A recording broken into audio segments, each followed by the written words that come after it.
नमस्कार दोस्तों, मैं विजय शर्मा। स्वागत है आपका मेरे अपने चैनल विजय शर्मा हिस्ट्री। ये चैनल मेरा ही नहीं, आप लोगों का भी है।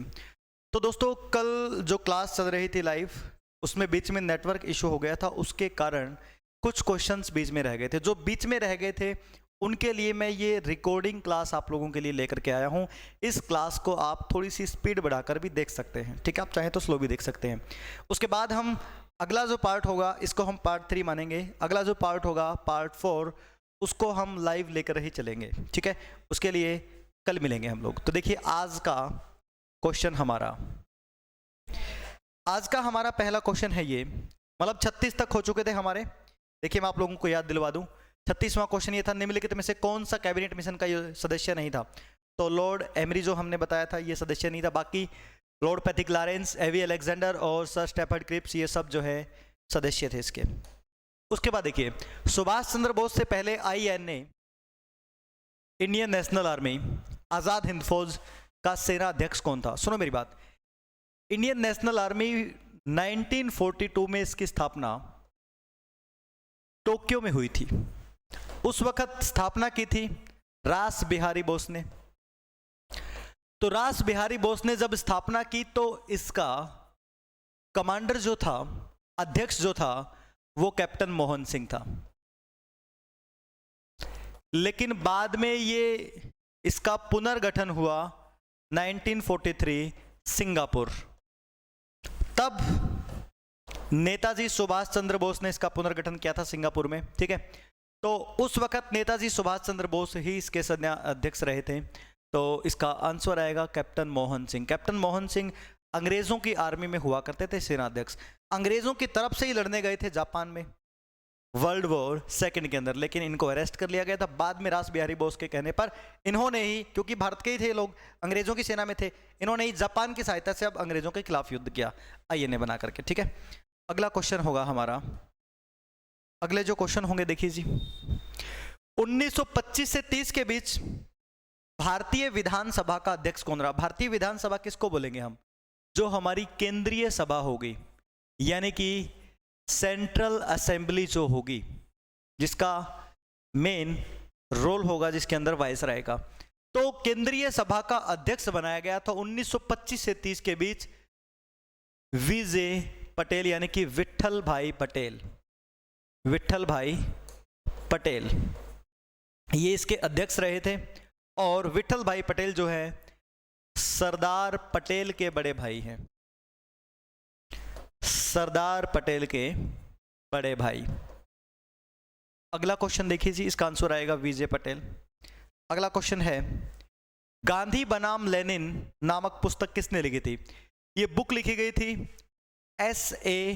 डांगे द्वारा। गांधी बनाम लेनिन, ये बुक एस.ए. डांगे ने लिखी थी जी, ठीक है? गांधी और लेनिन के बारे में।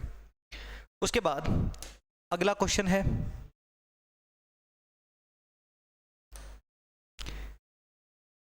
उन्नीस में भारत चीन युद्ध किस तिथि को प्रारंभ हुआ था? इस बात को ध्यान से सुन लीजिए आप लोग। क्या था ये कंसेप्ट? ध्यान से सुन लीजिए।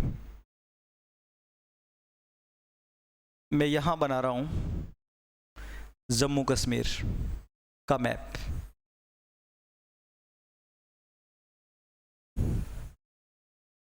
देखिए जी ध्यान से। अब ये जो एरिया है ये है पीओके, पहले से ही पाकिस्तान के पास है, ठीक है? 1948 से ही पाकिस्तान के पास है। उसके बाद चाइना जो है ये तिब्बत पे कब्जा करना चाह रहा था। तिब्बत यहां पर चाइना बार बार तिब्बत को परेशान कर रहा था, और तिब्बत की इस परेशानी में तिब्बत का साथ दे दिया हमने। तिब्बत से दलाई लामा भारत की तरफ एंट्री करते हैं जी। दलाई लामा को भारत ने शरण दे दी। तब चाइना ने कहा तुमने इसको शरण दे, अब तो मैं तुम पे भी अटैक करूंगा। फाइनली 20 अक्टूबर 1962 चाइना मैकमोहन लाइन को पार कर गया और अटैक किया। तो भारत और चाइना के बीच युद्ध हुआ। इस युद्ध में भारत की तरफ से करीब करीब, इंडिया की तरफ से करीब करीब 12,000 सैनिक लड़ रहे थे। चाइना की तरफ से करीब करीब 80,000 सैनिक लड़ रहे थे जी। इस युद्ध में हमारे 1383 के लगभग जवान शहीद हुए थे और चाइना के 722 सैनिक मारे गए थे। युद्ध हम हार गए थे, चाइना जीत गया। रिजल्ट ये निकला, चाइना ने इस युद्ध के पश्चात भारत के इस हिस्से पर कब्जा कर लिया और ये हिस्सा कहलाया अक्साई चीन। अक्साई चीन, ये पीओके, ये अक्साई चीन। अब सवाल ये है, पीओके और भारत के बीच, देखो भारत और पाकिस्तान के बीच ये जो लाइन है ना, ये है रेड क्लिफ। भारत और चाइना के बीच है मैकमोहन। पीओके पे जो कब्जा हो चुका, पीओके और भारत के बीच है LOC, line of control. Aksai चीन और भारत के बीच है LAC, ये दोनों हिस्से भारत के थे। ये हिस्सा आप मान के चलिए करीब करीब 38,000 किलोमीटर स्क्वायर चाइना ने कब्जे में ले लिया। खास बात यह है, इस युद्ध के बाद की बात बता रहा हूं, इतना हिस्सा कब्जे में ले लिया। चाइना ने अब 5180 के लगभग एरिया, 5180 किलोमीटर स्क्वायर का एरिया चाइना को दे दिया यहां पर। ठीक है, पीओके में से ये एरिया अब चाइना को दे दिया। अब चाइना के पास लगभग हमारा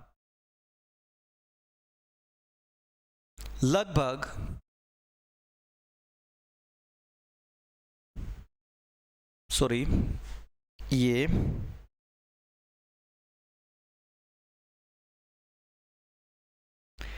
5,000 के लगभग। तो चाइना से जब हम वापस लेंगे तो लगभग 43,000 किलोमीटर स्क्वायर वापस लेना पड़ेगा, अक्साई चीन वाला और ये पीओके वाला। बाकी पीओके ने भी कब्जा कर रखा है, पीओके पे भी कब्जा कर रखा है पाकिस्तान ने। ठीक है, तो ये अक्साई चीन के साथ साथ हमें पीओके वाला हिस्सा भी लेना पड़ेगा। अब सोचिए, हरियाणा का क्षेत्रफल है 44,212 और हमारा अब जो इतना एरिया लगभग 43,000 से ज़्यादा ही पड़ेगा। ये 43,000 से ज़्यादा, लगभग एक हरियाणा हम लोगों ने चाइना को दे रखा, आप ये समझ लीजिए। ठीक है, ये सारा खेल इस युद्ध के बाद हुआ था और ये युद्ध 20 अक्टूबर को प्रारंभ हुआ था। भारत की तरफ से प्रधानमंत्री होंगे नेहरू जी। ठीक है, आगे चलिए, अगले क्वेश्चन पे चलते हैं हम लोग। अगला क्वेश्चन है, साम्यवादी दल का प्रथम निर्वाचित मुख्यमंत्री कौन? साम्यवादी दल ये केरल में होगा जी, और इसका प्रथम जो निर्वाचित मुख्यमंत्री था EMS नंबूदरीपाद, EMS नंबूदरीपाद, केरल के अंदर। अगला क्वेश्चन है, भारत के किस राज्य में सर्वप्रथम पंचायती राज लागू हुआ था? ये पंचायती राज 2 अक्टूबर 1959 में लागू हुआ था। 2 अक्टूबर 1959 में भारत में पहली बार लागू हुआ था, राजस्थान के नागौर जिले से। ठीक है, आंसर आएगा राजस्थान। अगला क्वेश्चन है, निम्नलिखित में से कौन सा भारतीय संविधान की संविदा समिति यानी कि प्रारूप समिति जिसके अध्यक्ष थे BR अम्बेडकर, जिसने संविधान का मसौदा तैयार किया था, का सदस्य नहीं था? गोपाल स्वामी अयंगर जो है वो भी थे, राधा कृष्ण स्वामी अयंगर थे, KM मुंशी थे, SN मुखर्जी जो है प्रारूप समिति के सदस्य नहीं थे। ठीक है, 7 सदस्य थे इसके अंदर। अगला क्वेश्चन है हमारा, लेखकों को उनकी रचना के हिसाब से आप लोग मैच कीजिए। देखिए जी, यहां पर है एक book, a national in making, ये लिखी थी SN बनर्जी ने, यानी कि ए ने लिखी थी ये। ठीक है, गीता रहस्य BG तिलक, बाल गंगाधर तिलक यानी कि C ने लिखी थी। Poverty and un British rule in India, दादा भाई नौरोजी ने, B। आनंद मठ बंकिम चंद्र चटर्जी, D। यानी कि एक का A इसमें है, 2 का C 2 का C इसके अंदर है, ये रहा, और 3 का 2 ये रहा जी। तो इसका आंसर बनेगा बी। बी इसका आंसर बन जाएगा। ठीक है, आप लोग देख लेना।